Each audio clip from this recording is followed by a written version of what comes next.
Yo, welcome to PTA Sports. I am your host, Pest the Analyst. And man, it feels like forever since I've sat down in front of this microphone and just kind of got my thoughts out there and talked to, the people who listen about this team. But here I am. So, hey, listen, we're going to do just a quick little Pest perspective.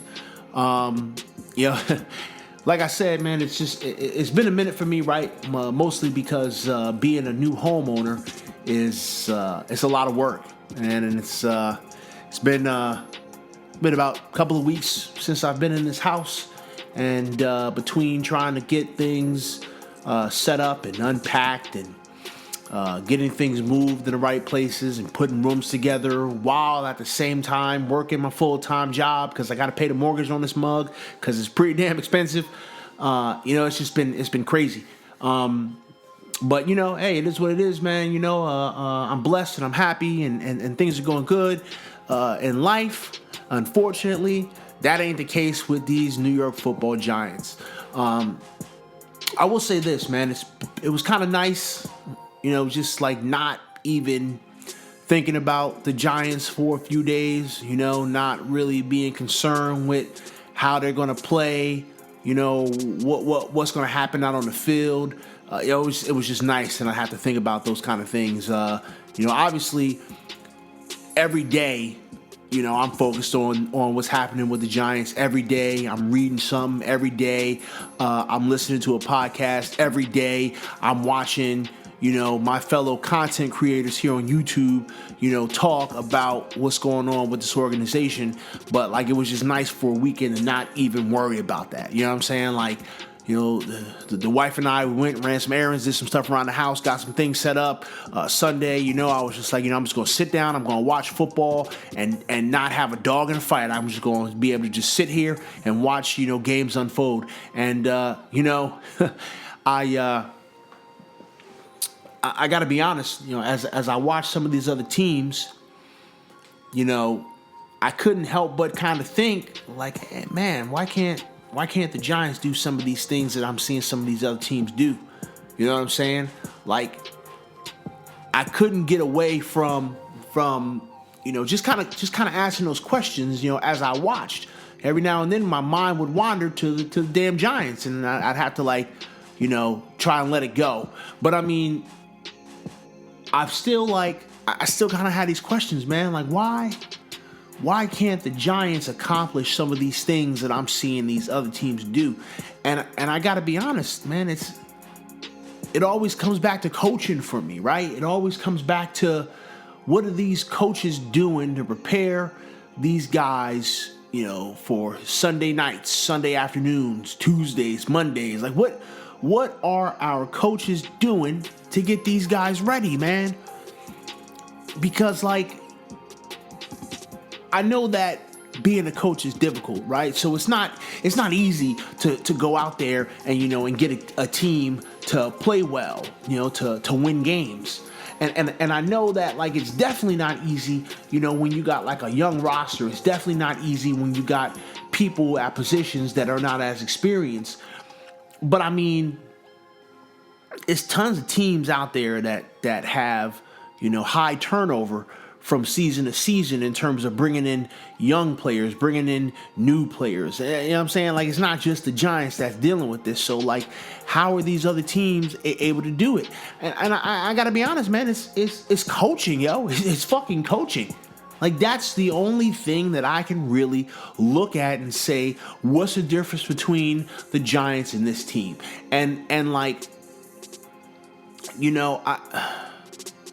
I keep coming on here, right? And I keep saying that, I don't want nobody to lose their job. I don't want nobody to not be able to feed their family. And I don't, right? But man, I just keep wondering to myself, man, do we have the right people? Do we have the right people in positions for this team to be successful? I can't get that thought out of my mind. I can't get away from that feeling of maybe we don't have the right people here. And I hear Fisk Vegas, right? He's talking about, hey man, the only way we're gonna, be able to do anything about our coaches is to, hey, when you take over a block, you got to take out the boss, and the boss is Dave Gettleman, right? And so then, like, I hear that, and I stop and I think, and I'm like, man, do we want to get rid of Gettleman, right? But then I hear people like The Entertainer, right? I hear people like Mike Too Nice. I hear people like Bad Dog, and they're talking about, the coaches. You know what I'm saying? Like they're constantly talking about the coaches. Mike Too Nice did a whole like grading the whole team, grading these players and whatnot, and like that's where I'm at a weird spot, right? Because when I look at some of these young players that we've gotten through the draft, man, like they've got potential. They've got a lot of potential, right? Daniel Jones, he's out there. He's doing his thing. Can't hold on to the ball, right? Ball security is an issue, but ball security is fixable from the state of fumbles, right? It's not like he's going out there and he's throwing pick after pick after pick. He's just spending too much time standing in that pocket. And I came to a conclusion today about it. It's like, here's the thing, man. When Daniel Jones was in Duke, right, his offensive line sucked. They were trash bag garbage. And because of that, he's running for his life. Every single down, he's running for his life. He's, getting hit as he throws. There's always someone in his face. And now he's in the pros, right, where his offensive line is way better. It's like night and day difference from his line in college. And now he's like, oh, wow, I actually got 3 seconds. I actually got 4 seconds in the pocket. But the problem is that he forgets that he only has 3, 4, maybe 5 seconds in the pocket, but then he's standing in the pocket for like 8, 9, 10 seconds and he gets stripped, right? So like, hey, he's a little too comfortable in the pocket because he's not running for his life. Now, hopefully, right, these reps that he's getting, that's going to fix it. That's going to allow him to, not fumble this ball so much. But I got to be honest, I'm happy with Daniel Jones. I really am. Okay, and then you look at like Slayton, right? Slayton, 5th round draft pick. He's out there. He's balling out. He's doing his thing. Running pretty good routes, catching the majority of the balls that gets thrown to him. He's got some drops here and there, but like he looks promising. And then we look at like Dexter Lawrence, right? Who's been playing fantastic. Dexter Lawrence has been playing great, right? He's in there. He's pushing the pocket. He's getting pressures. He looks good. Now, DeAndre Baker, man, I don't know. I read something, I believe it was Lawrence Tynes, was talking about how difficult it is, for cornerbacks, especially young rookie cornerbacks. It's probably the hardest position, to go in and play. And he's absolutely right. It is hard. So, like, once again, this is another situation where like he's getting these valuable reps and they're going to facilitate him being better in the future. Who knows? Maybe. When you look at some of these young guys that Dave Gettleman has brought in, like I'm happy. So back to my original thought, right? Was do we do what Fitz Vegas said and kill the boss on this block? Well, I don't know, because you run the risk, right, of not being able to continue to do so well with these young players. Now, on the flip side of the coin, Dave Gettleman ain't doing too well in free agency, and we're getting ready to be in a position where we've got a lot of money to spend in free agency. So, like, oh man, is Dave Gettleman getting ready to screw us over in free agency? Is he getting ready to? Like, man, that's like part of the reason why, like, I listen to Fitz Vegas and I'm like, man, maybe he's got a point, right? Maybe we don't want to go in this kind of a situation where we got all this cap space, right? We got all this money to spend, and we, sign big stupid contracts to a bunch of misses. Like, that's just gonna be bad. So like that's the way I kind of feel about, like, the whole situation with Dave Gettleman. But then I go back to coaching. This damn coaching staff. These players are not prepared enough. And then I hear Pat Shurmur, he He's always talking like everything is going great and we're a mistake away from winning a football game. But we're not a mistake away from winning the football game. We're multiple mistakes, okay? Like multiple mistakes from winning football games. And it's frustrating, right? It's frustrating because, like, where is the sense of urgency from our head coach? Where is it? Because every time I see you out there, you're boring as fuck, right? The information that you're giving to us is god awful sometimes, right? Because it's just like cliche bullshit that we are sick of hearing as fans. I mean, at least you talk, right? Because Dave Gettleman ain't said shit. He's just been in the background quiet like everything is good, like he don't owe us no explanation as to what's going on. You know, we just spending our money, right? We just spending our money to come and see this team play. Like, here's how dumb I am. Let me tell y'all how fucking stupid I am, okay? I just spent $300, straight up, I just spent $300 so I can go up to FedEx Field and watch the Giants play the Redskins on the December 22nd or whatever that Sunday is. That's how dumb I am, right? I'm spending money to go see this bum-ass team because it's an opportunity for me to go sit in some good-ass seats because the Redskins are trash and their tickets are going for like a bologna sandwich and a quart of water. For those who don't know, a quart of water is like the jug hug. It's some ghetto shit. Whatever. But the fact of the matter is that I just spent this money, right? And so I'm spending my money. I would like to hear an explanation, but Dave Gettleman ain't saying nothing. Whatever. Anyway, like Pat Shurmur, he comes out there and he says, you know, just this boring ass bullshit that I personally am sick of hearing. I know other people are sick of hearing it because the way you talking, this team is getting ready to make a playoff run, which it's not, right? If we lose this upcoming weekend, we're going to be mathematically eliminated from the playoffs, right?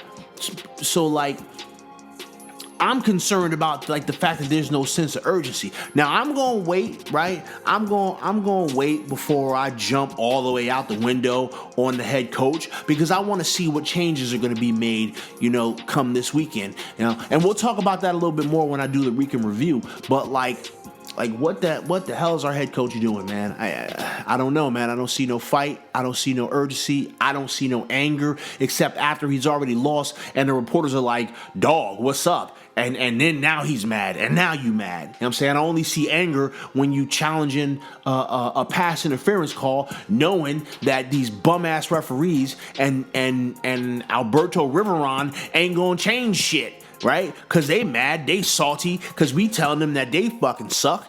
And they're like, oh yeah, we suck? Well, watch us really suck. And then I look at, like, our defensive coordinator, right? James Betcher. I don't even know if you're good. Like, I don't even know. Because our defense don't want to play football games until the second half. By then it's too late. We down too many scores. So it looks all the way fucking bad. It looks all the way bad, right? And I sit here and I ask myself, do we have the right people here? Like, do we? Do we have the right people here? I don't know. I don't know if we have the right people here, man. I'm never going to come out here and say that anybody needs to get fired. But what I will say is that I don't know if we have the right people. And if these people do get fired, I'm not going to come out here and defend them. I've said that in the past. That's a hill I'm going to die on. Is that I'm not going to come out here and defend anybody that gets fired. So, like, I don't know. I sit here and I watch some of these other teams and I'm constantly asking myself, man, why can't this team do that? And it sucks. But hey, I had a whole week of not being mad about the Giants losing the football game. I had a whole week of it. I had a whole week of not being mad. Oh, this team sucks. I didn't have to do none of that, right? I was just like, nah, we didn't play. Cool. I got like a little vacation. Because I'm telling you right now, man, being a fucking Giants fan is work at this point. Like, it's work. It's 9 to 5, getting up early in the morning, fighting through traffic to get to work, dealing with a boss that's an asshole, dealing with employees that you can't stand, dealing with coworkers that get on your nerves, getting back in the car, sitting in traffic again to get home so you can go to sleep and do it again tomorrow. That's what being a Giants fan feels like. And the bye week was a vacation. But I guess it's time to get back to work now, y'all. So, yeah. That's what it is.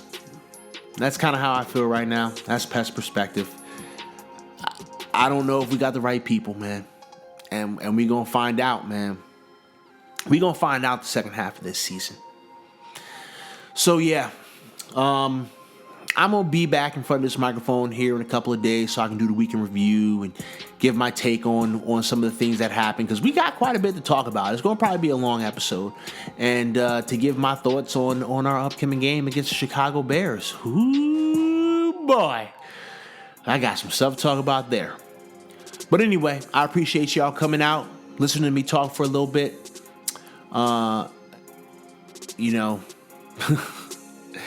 Man, I'm dreading this weekend. I'm not going to lie, man. It's just a little spoiler, a little preview to the preview. I'm dreading this shit, y'all. I just really am. But anyway, hey, man, don't forget to like and subscribe. Hit me up in the comment section, all right? I really hope to see more people hit me up in the comment section. Comics. I keep saying the comic section, man, because this is a goddamn joke. Hit me up in the comment section. Let me know what you guys think. Let's have some conversations. Let's talk Giants football. Hit me up on Twitter. You see the Twitter handle. And I'll get up with y'all later. Deuces.